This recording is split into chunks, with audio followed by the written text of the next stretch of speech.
Hi, everyone. Alan Schultz here, Danville Police, and we are here to make people's lives better by safeguarding the lives, rights, and property of everyone we serve. We are 10-8 and in service tonight, and we've actually got a really special guest. We've got Marcelle and Indelicato. She's going to be coming on later in the show, and we'll actually kind of breeze through the first part just so that we can get to her.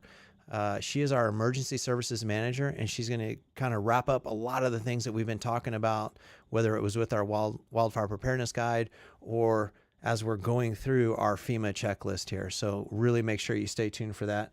But we will cover our blotter, and then we're going to cover the section on power outages. I did want to say this one thing though. Let me pose this question, and this is the time to throw this in the chat. This is a live show, so if you have questions, just throw it right down there in the chat.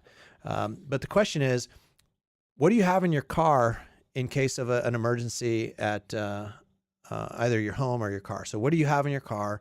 What do you have at your house in case there's an emergency? And I'm going to try to clean that slide up a little bit. So for me, at my house, I've got a generator. I've got tons of water. And of course we have, with having boys around the house, we have first aid supplies. We also have, in our car, we keep first aid kits, and we keep blankets and things like that. So I'm asking all of you, what do you have in your car? Throw it in the chat. Let us know. And then in your home, what things do you have that should the power go out or should there be an emergency? What do you have to be prepared? Places you can go for information and tips. You can go to our community warning system page, and you can download the wildfire preparedness and evacuation guide. You can also sign up for alerts. So what happens when a disaster hits, or when there's a power outage, or when there's a fire, or there's an evacuation notice? We're going to let you know via community warning system and Nixle, but these are both platforms that you have to opt into. We can't just send out information. You have to opt in. So please make sure that you're signed up for those. All right. And if you have any questions, throw them in the chat. We will work our hardest to get to them during the show. And let's move on to the blotter. CommunityCrimeApp.com. This is where you can get all our information. We upload several times a day, and this has all of our reports and data in there, excluding some of the reports like sexual assault and some of the ones that require confidentiality. You can also get 290 information on there as well, and that's our Megan's Law information. All right, we're getting a little bit better. We did better than the last couple of weeks, and I think that is mainly due to that catalytic converter theft and that arrest that we made last week. If you remember, last 2 weeks, we had a total of 9 catalytic converter thefts that really bumped up our thefts number. This week, we had 1 burglary, 5 thefts, and 1 vehicle theft. On the 12th, we had a theft of a mountain bike, and this was a high-end mountain bike. It was inside a garage on the 3000 block of Fostoria Circle. And then we had a rear door that was smashed open on Blackstone Drive, and some property was taken from inside that. That was a residential burglary. And then on the 13th, there was an older truck that was stolen from over on Estates, and then it was located in a nearby community. It had been partially stripped, and we usually don't see that. But one of the investigative things that we do is, if there is signs that there have been a lot of contact with the car, we go out and we collect a lot of DNA. So in this case, we actually sent a detective up to that scene, and he went with the swabs and collected a lot of DNA. And believe it or not, we have a lot of success with getting hits and returns on DNA and getting filings on those, criminal filings against those people that are committing the crimes. This is something we haven't seen in a while. On September 13th, we had a theft of a wallet from a purse at Costco, and the person didn't really know when it was stolen, but they know that it was stolen from their purse, and it was sometime while they were in Costco, so they're really not sure when it was stolen. So again, the tip on that, and again, this all is the responsibility of the person committing the theft. They are 100% responsible, but there's things that we can do to prevent being a victim. And one of the things we recommend is, if you do want to bring something, maybe bring a small wallet, a phone, put it in your pocket, and then it's completely hidden from sight.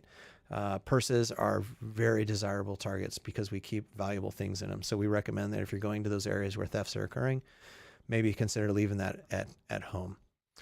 On the 14th and the 17th, we had 2 similar thefts. They were both thefts of cosmetics. One was from Walgreens, one was from CVS, both of the ones on the downtown side. We have leads in both cases, but they don't appear to be related at all.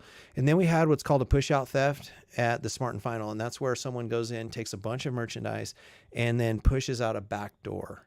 And that was how they committed that one. So instead of leaving out the front door, they decided to take this one out the back.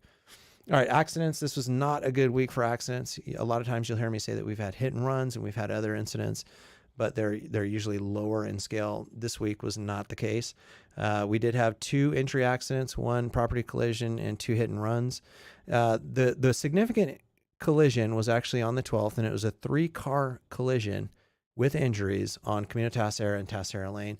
And this is one where the person was going one direction on Camino Tassera and actually veered in the intersection to going head on for traffic coming the other way. So it ended up being not a full head on collision, but a partial collision where the person that veered off the side hit another car right on the side and really caused a significant amount of energy to be transmitted from one car to the other. There were people that went to the hospital with minor injuries, but nothing beyond that. But it was a pretty significant crash that closed the road for a little bit. We had a hit and run at the Rose Garden parking lot. That's the one on Camino Tass and Camino Ramon. And this was someone that they did see the collision occur and the person leave, but it was property damage only. Then we had a non-injury collision on the 15th on San Ramon Valley Boulevard and Sycamore, and then an injury collision on Toyon Terrace and El Rio, again with minor injuries. And then on the 18th, this was a little unique. It was a late reported, so we didn't get it till several hours later, that there was a hit and run between a cyclist and a car, and the person on the bike had some injuries, and this was out on Crow Canyon near Camino Tassera, so way out east.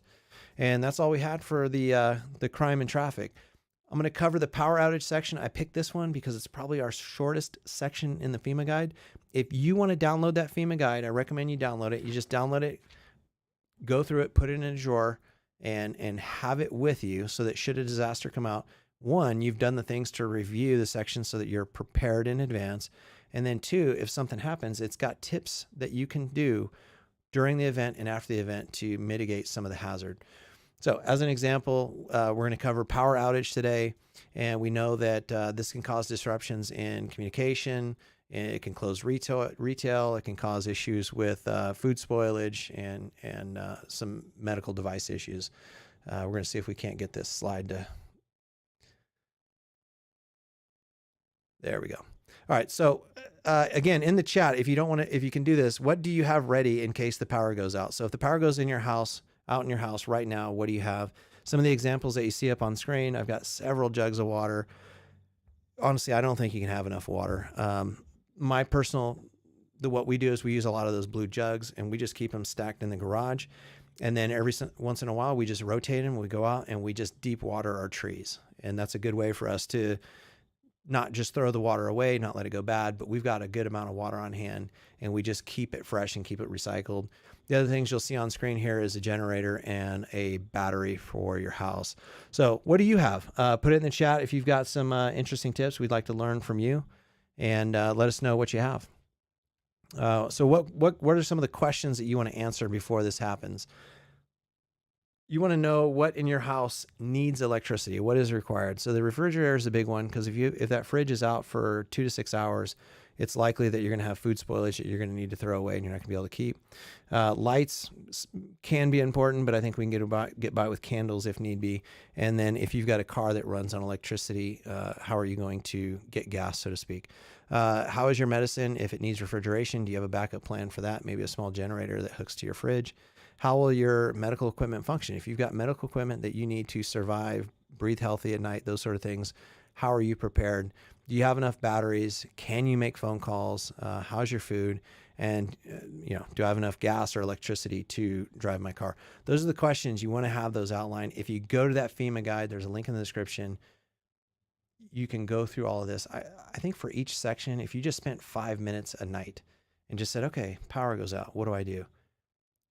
Just go over it with a family, put it to bed, and then move on with life. I think you're going to be much better prepared and much better off.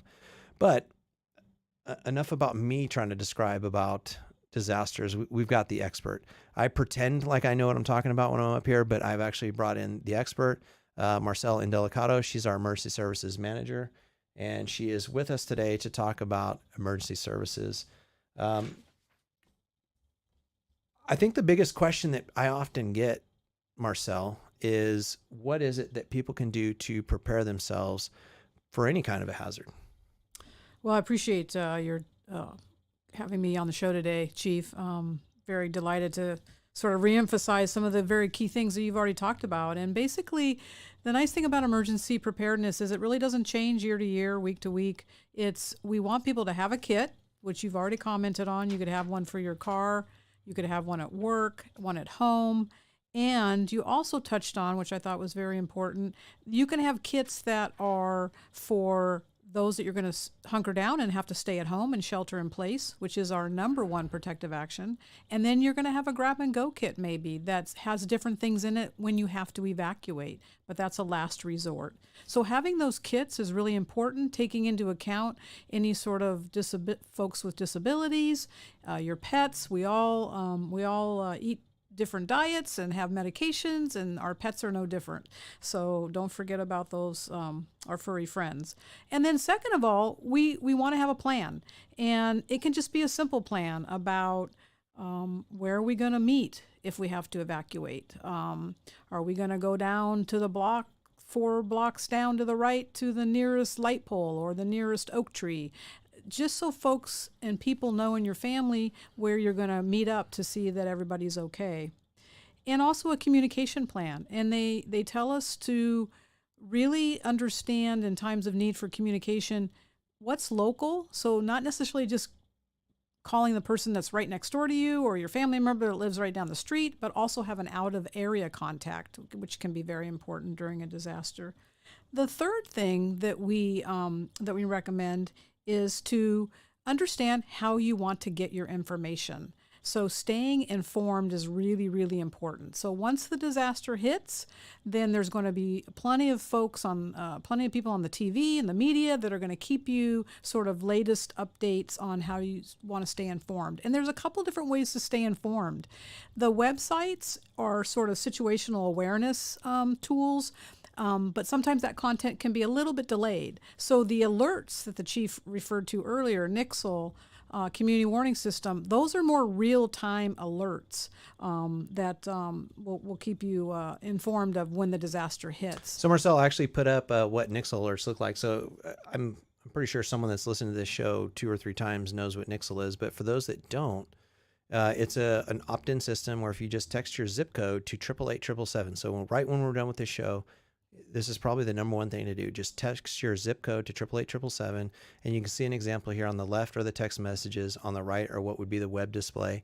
And if you wanted to click through on those, the hyperlinks, it would actually show you a map or a picture or whatever the information is that we wanted to show, but it is a good resource.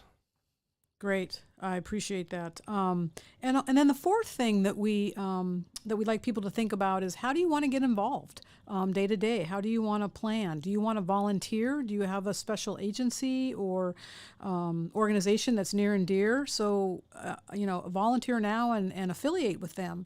Do you want to take a class? Do you want to read a book? So getting involved and sort of keeping the knowledge on the forefront is really, really, you know best what your household needs are because you live there day to day. And chances are you know neighbors and families and friends and maybe specific household needs. I wanted to make one sort of mention on the kit.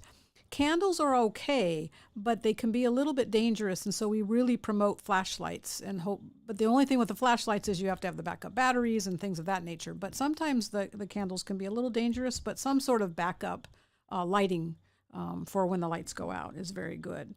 So I'm hoping as we continue this discussion, Chief, that, folks will find a way to adopt a survival attitude, really, is what it is. It's to sort of take mind over matter of the emergency, because what emergencies do is they throw us off our game. We have very humanistic routines that we go about minute by minute, hour by hour. We don't even think of it because it's just so automatic. And the disaster sort of throws us off our game. So I'm hoping that throughout this that you'll find ways to adopt a survival attitude and understand hazards that can get in the way of that normal routine, and then resources that can help you. So we're actually getting a lot of information here, and I'm looking a little off screen because I'm trying to look at the chat here. But when we asked for what do people have, we're getting a lot of first aid kits, a lot of flashlights like you. Apparently no one uses candles like me, and it's unsafe. This is why I bring the expert on, because apparently if in the Shields house, I would just burn the house down because the candle would get the drapes or something. But Yeah, so I'm seeing a lot of flashlights here. I'm seeing Gary Spinella has a good response here, and he says, battery powered flashlights, lanterns, because flashlights are directional. Lanterns will supply light for a whole room, and then food that can be consumed without cooking, which is important. And then I like the significant water supply. And then Lou Plummer mentions, I'm a CERT member, CERT, Community Emergency Response Team. So much of what I should have, including a radio, of course. And Sue says she has a cordless plug-in emergency flashlights. So absolutely perfect. Just because Lou brought it up, do you want to talk about CERT real quick? Yeah. And what they do for the community? I'd love to. Because you mentioned volunteering and whatnot. Yeah, I have a partner at the San Ramon Valley Fire District that runs the CERT programs. And when I got into emergency management full time over a dozen years ago, that's the very first thing I did right out of the gate. Was as a neighbor, I felt like it was important, and as a professional, to take the CERT class. And they teach you some really good basics about first aid and folks that might be trapped in a building, and how to bring attention to yourself, and fire safety. It's just a wonderful, usually about a 6-week class. You go one night a week for 6 weeks. And then there's a little exercise and a training and a drill at the end where you're actually sort of mock bury a classmate in maybe some rubble, and then help them get out, which is it's fun the last day as an exercise. So it's a great way to volunteer, a CERT and American Red Cross, and obviously with our Danville Police Department, with our volunteer and police services, great ways to get involved with the community and help everybody feel comfortable and feel a little safer. So that sounds like a great program. What does the town offer? A lot of people, they want to know, or at least I get questions. What is the town doing to prepare for an emergency, and what are they doing to help? So what we're doing is a lot of different partnerships with our stakeholders, both internal and external. So one of my jobs is to make sure that our staff are prepared in their emergency operations center role, if we were to have to activate our emergency operations center, and their roles and responsibilities, and then getting out into the community, whether it be a church or a school or a community-based organization. I've done presentations to our recreation staff that we hire for the summer, for kids camp and things of that nature. So it's really lots of senior center presentations as well about what the chief said, heat and cold and power outages and wildfire. So I just love getting out in the community and partnering and outreaching, and then planning. So meeting with my colleagues on a regular basis, at least monthly, and reviewing plans, brainstorming ideas about their preparedness activities and what might be best. And then also exercising and drilling. Like I mentioned in CERT, we as professionals, I attended just last month in August, the county exercise, which was a flood scenario. And so just making sure that we keep those contacts and connecting people, connecting the dots to resources and people that can help. And I'm definitely here as a number one resource as well for our community. Well, so we were talking about this before, and this is why the connections and the preparedness is important. So if there's an earthquake that happens, if there's a fire, if there's some disaster that hits Danville that we can't manage in 2, 4, 6 hours of time, that it's going to take days, it's going to be a prolonged event, typically what you'll see the town set up their own emergency operations center. The county might set up their operations center. And what we're going to do is those relationships that Marcelle has built with service providers like utilities and things like that we're going to bring them into our command post. And because Marcelle is trained, our supervisors and police are trained, our engineers and our managers out in maintenance are trained, we're going to know how to do a good assessment, pass that information directly to the people that we already know, so that we can get services up and running. Marcelle and I were talking about it before, and 2 years ago when the fires happened through like Lake Berryessa, Napa, Vacaville, we, Jason Ingracia, the lieutenant here, and I, we went up to Napa, and that fire swept through pretty darn quick. But a lot of the services were being stood back up very quickly. And I went to a field, and there was at least a couple hundred PG&E vehicles out there, and they were just doing a phenomenal job. The logistics, the coordination, the dedication of those employees to get out there and just stand up pole after pole. And this is while small fires were still kicking off in the area, was huge. So Marcelle is our key to build those relationships so that when a disaster happens, we already know each other. We already coordinate and work well with each other. It is really, really huge. So that's our commitment, is that we're going to make sure that we have those relationships and that we keep those a priority. But Marcelle, so when a disaster hits, a lot of people want to know, what are our priorities as a town? How do we arrange our priorities and how do we respond to those issues? Yeah, great question, Chief. The priorities in any emergency management program, whether it's city, county, state, federal, you name it, but our town is no different. Lives are the most important. So saving lives and doing what we can to save lives is number one priority. Number two is protecting our property. It's important. Our property and everything we've built around us, human nature day to day, is our comfort. So our property is very, very important to us. And then we're going to preserve the environment and protect it from maybe spills or Chief and I were talking even earlier about these fires actually can burn so long and hard and deep that they actually pull the nutrients from the soil and can damage it. So preserving the environment is very, very important. And then all along those three top priorities, as the Chief already mentioned, we're already establishing restoring services. So we're bringing up all those folks that the Chief said would come for mutual aid and the utility providers and the like. They're already building back our infrastructure and our utilities that we need for our day-to-day comfort and living our life day-to-day. So those are the top 4 priorities that... Well, Marcelle, and so we have a couple questions in the chat, or I guess comments in one question. So Laurel says she was jumping in late, but she mentioned the gas generator being something that she has at home. That's something we have at my house as well. If I can keep the fridge going, then I can do good things with that. Martha says keep some peanut butter around. That's good. For me, 3 boys, we've got the Costco packs of peanut butter in the garage there. And then Lou asks, how may we get in touch with your guests?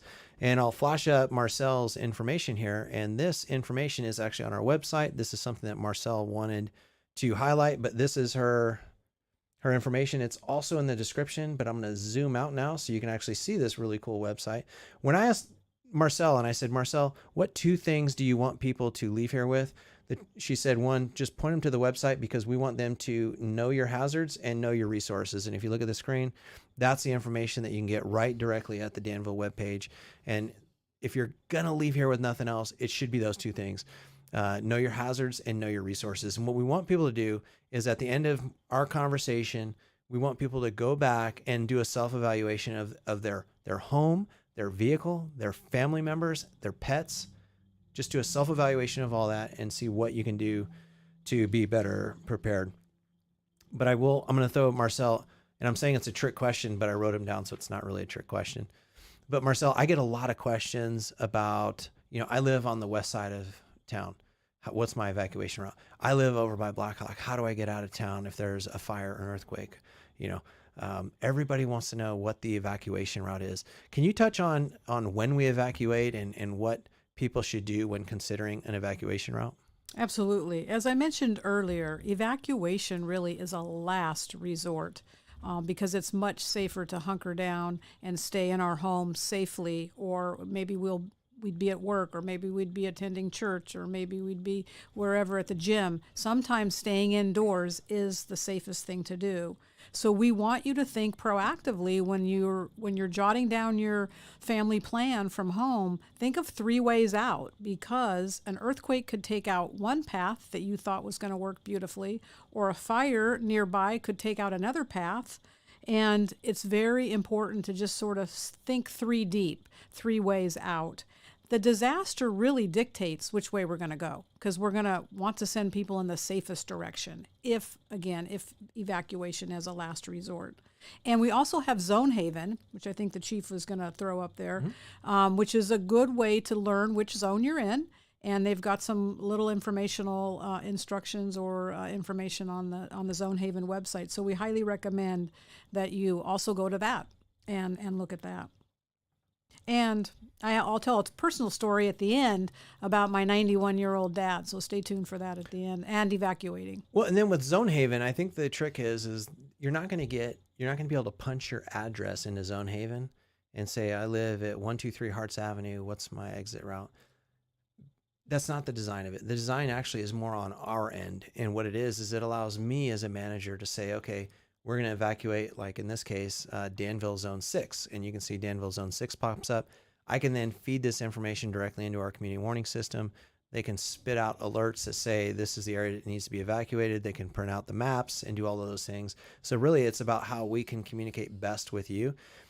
And then when we're going to the point in an incident where we're bringing you back to your homes, we can use Zonehaven as a way for you to look at a map and see which areas are still under evacuation order, which areas are not under an evacuation order, and frankly, which ones are evacuation warning as well.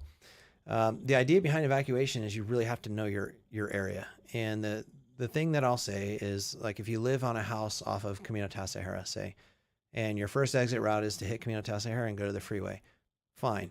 If that doesn't work, then maybe it's Camino Tasajara and you head towards Dublin. And maybe it's Camino Tasajara and you head towards San Ramon down Crow Canyon. But really start thinking about the different ways that you can get out of your neighborhood, and realize that a lot of our neighborhoods have fire road access and other access that can be difficult, but typically wouldn't be the way you would want to go in an emergency. And like Marcelle said, it really is a last resort, and it's going to depend on the incident. If it's an earthquake, if you remember back to 1989, most people during the earthquake, they didn't evacuate anywhere. We didn't evacuate anywhere because our house had a couple cracks in it or something, but it was still there. There was no gas leak. So we stayed put because that was the safe place for us to be. However, we all saw on TV, if there was an area where fire was putting buildings at risk, certainly those are the areas that we're going to evacuate. If there's a structural need or a fire need, then we're going to work on evacuations. And based on where it is, we're going to determine the best routes out. And then what we will do as police, our role is, one, to work on the evacuation notice, but also clear congestion.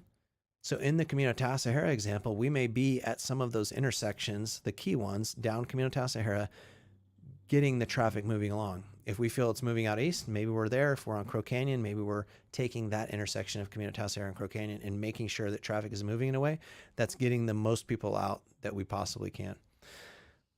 All right, so I don't see anything else, but let me remind everybody, if you have a question, throw it here in the chat, because this is a good chance to get a hold of Marcelle. Also, if you live in an HOA, a business area, and you want Marcelle to come out and give a presentation, or me, or our crime prevention, we are always available to come to you and give a presentation where you can get information directly from us and ask questions.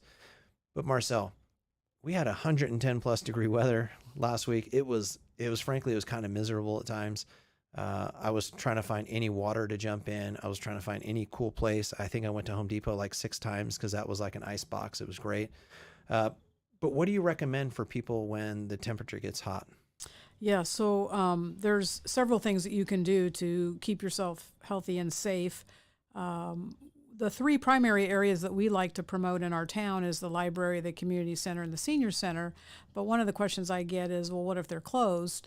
And what the chief just mentioned is the ideal thing. Any lobby with air conditioning, a mall, it could be a movie theater, it could be a neighbor's house, a family member's house, any place you can go. You mentioned Costco. There are times most of the time when we're running in and out of Costco, it's to grab whatever we need right there at the moment. Sometimes we're just like, maybe we should stroll up and down the aisles and take a little longer to see what new items might have come into Costco. I mean, those are the times. Yeah, I was definitely strolling. Yeah, strolling, exactly. So anywhere, bookstore, anywhere with AC is a great place. And then, of course, light clothing, maybe a washcloth around your neck to cool you down. Anything like that can really cool the body temperature down. And don't be afraid to ask again for help from neighbors and family and friends. I think we had good suggestions a couple of weeks ago when we brought this topic up of head to the coast and head to the mountains. It seems like those were popular things that people were doing. Where would you like people to go if you had to send people? I know if you do be prepared in disaster and all this, you'll probably get 1,000 websites because every agency has a website. But where do you recommend people, especially in this area, get local and good information on how to be ready and be prepared? Yeah, I would say our top two would be the Danville website that you've already highlighted, and I appreciate that. We're working really hard to make sure that's very user-friendly, and I'm open to any and all feedback from our residents that might go on the website and have ideas. And then Be Ready San Ramon is the second one for our valley, the San Ramon Valley area here. So those links are in the description, and I highly recommend, again, like the chief said, there are a million places you can go. And just like he suggested, maybe 5 minutes a night or a week, you talk about power outage, or the next night or week, you talk about wildfire. It's the same for the links. You know, you could say, okay, today we're going to jump on the Bay Area Air Quality Management District website and see about air quality and how to be best prepared for that, or the Health Department website, or the National Weather Service website. There's a ton of places to go. Take it little by little. Don't overwhelm yourself. We don't want to discourage. We want to encourage that you take some proactive action. Well, I can remember as a kid, my dad saying, "Hey, if there's a fire, go out the front door, hang out the mailbox, or back door, jump the fence, go to the mailbox." Like, we always had these plans, and we'd kind of halfway practice them. Like, we didn't do the full on walkthrough and all that. But is that still a thing? Is that an effective way?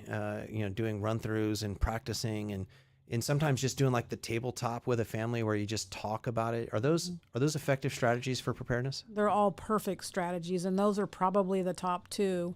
Well, actually, there's top three. The first one is awareness. So even if stuff is just rolling around in your brain, that's better than somebody who's not thinking about preparedness. And then second of all, talking about it is definitely very important. And then thirdly, taking that extra 5 minutes to do exactly what you said, Chief. Walk down the street, 3 oak trees to the right. It's really, really perfect strategies for helping feel more prepared. So before you get to your last story, let me cover some of the comments here. Lou says, big thanks for all the help at the Devil's Mountain Run this weekend. That was actually a really good run. I actually ran the 5K with my son, and it was an absolute blast. So the team that puts it on, Herman and Cook and everybody there, it's just all the volunteers that come out from the Devil Mountain Run, they're just fantastic. And certainly I give kudos to the police department and the town that helps organize it and making that a safe event. But it is such a fun family event. And then Dina says, cooling towels actually work. Dip them in water. And these are towels that are meant to help you cool. You dip them in water, shake them, and they stay cool for a while. And I can attest to that. I've been to some events where after you get done with like a long run or something, you get those towels and they're a lifesaver. She said you can wear it around your neck. And she said she even got one for her dog to wear. With dogs, I will say that there are different types of water jugs you can get. And one of the things we got for our dogs, we go on hikes in the hills here, is one that's got like a flip out trough that you can then just turn it over and give your dog some water. So don't forget about your furry friends, especially on the hot days. And if it's too hot for you to be barefoot out there, you shouldn't have your dogs out on the pavement because you can burn their paws. But I think to wrap up, I think Marcelle has a pretty good story about how she stays prepared that may be able to tie all this in together. So Marcelle? Yeah, thank you, Chief. So again, we really want you to walk away with a mindfulness for success. So I have a 91-year-old dad that's living independent. He has 3 daughters that watch after him. I'm one of them. And when the heat hit and the wildfire season hit us, even though we all live really close, we got together as a family. We talked about, how are we going to get our dad out? And there's a couple of neighbors that if there's an evacuation, Yeah, we're going to have Marcelle sit in my seat real quick. Oh, okay. Yeah, just come sit in my seat.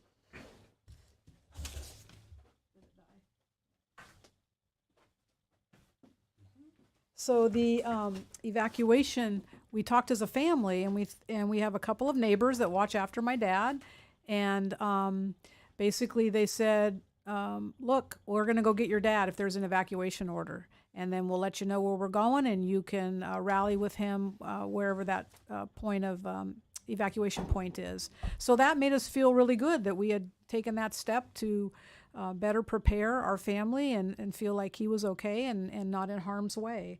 So again, I really feel like just 5-minute conversation here or there with family and friends, helping each other out is number one way for a community to feel resilient and strong, and that we can tackle pretty much anything. So thank you, Chief, for having me, and I'll take any last-minute questions. I look forward to any follow-up emails or calls. Awesome. So Marcelle, we appreciate it.